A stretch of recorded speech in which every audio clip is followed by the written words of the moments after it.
So COVID hits, you've got this great idea called diversity in music. And part of that was really to give a list of eligible people of color who could play a role. How can you make commitments to make changes in your work environment, which are going to require you to hire differently? At the same time, we're laying everybody off because we're in the midst of a pandemic. And I saw Airbnb had launched a website. They had just laid off, I think, like 1,000 people.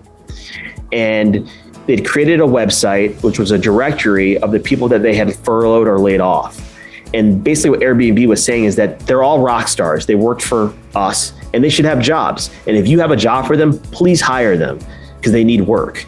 And I was so blown away by that because in our industry, we're doing the same thing, but it was a secret. I said, you know what, this should exist in music. There should be a directory of people that need employment, and it'd be an easy place for a hiring manager when they are going to start hiring again to go and query and search for a marketing person in New York that's looking for a job and be able to connect with that person. Just literally just the other day, I was at one of the very first conferences that's happened post-COVID, music conferences. And I was there and a young man walked up to me and he said, "Are you Jonathan Azu?" And he said, "Yeah." He goes, "I just wanted to let you know that I actually was hired from somebody that found me through your website." And this was, I hadn't been out in the public yet. So I hadn't had anybody walk up to me to say that they had seen this site or used this site. So I was so blown away when he told me that. Wow. I hope we found a lot of people jobs, but if it was just one person makes a difference. As we're coming out of COVID into whatever is next, what do we need to be armed with? I think we all have to hold each other accountable. I mean, our entire industry needs to hold each other accountable. I love everything that we're talking about. I really respect the fact that companies have put themselves out there and said, we're going to make change. We're going to make financial commitments. We're going to make changes inside our organizations. But a lot of these companies are privately held. There's a handful that are publicly held, right? That have, a lot of them have board of advisors or they have actual proper board, but who holds them accountable?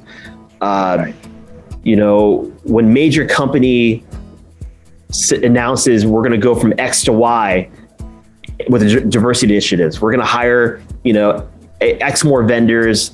We're going to put Y more minorities on board seats. And let's just say they don't hit those metrics. What happens?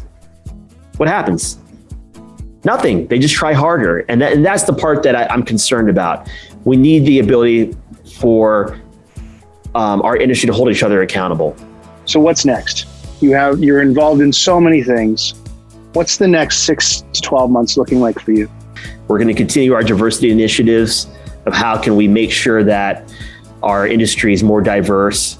The one other initiative that I've just started to work on recently is the health inequities and making sure that in our community that people are getting access to healthcare. If we're going to invest money and time into our artists, we need to invest money into time into their physical and their mental health. And that's going to be a big initiative for us going into the back half of 2021 and definitely into 2022. The industry as a whole, the future of music, what's next in music? What do you think are a couple of those touch points? A couple of things. One is there'll be stories that are going to come out of this last 15 months that will be told through music.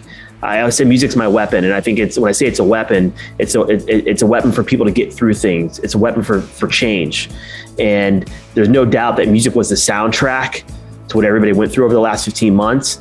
And artists were writing more music in this past 15 months that will be coming out. And it's not just the pandemic. It's not just, the challenges that we have around race in this country, but it's so many other things. So to me, what's next in music is really that pure passion coming out through those songs. And then for those of us that work on the other side of the fence, on the business side of the fence, I think this last 15 months has taught us why we do what we do.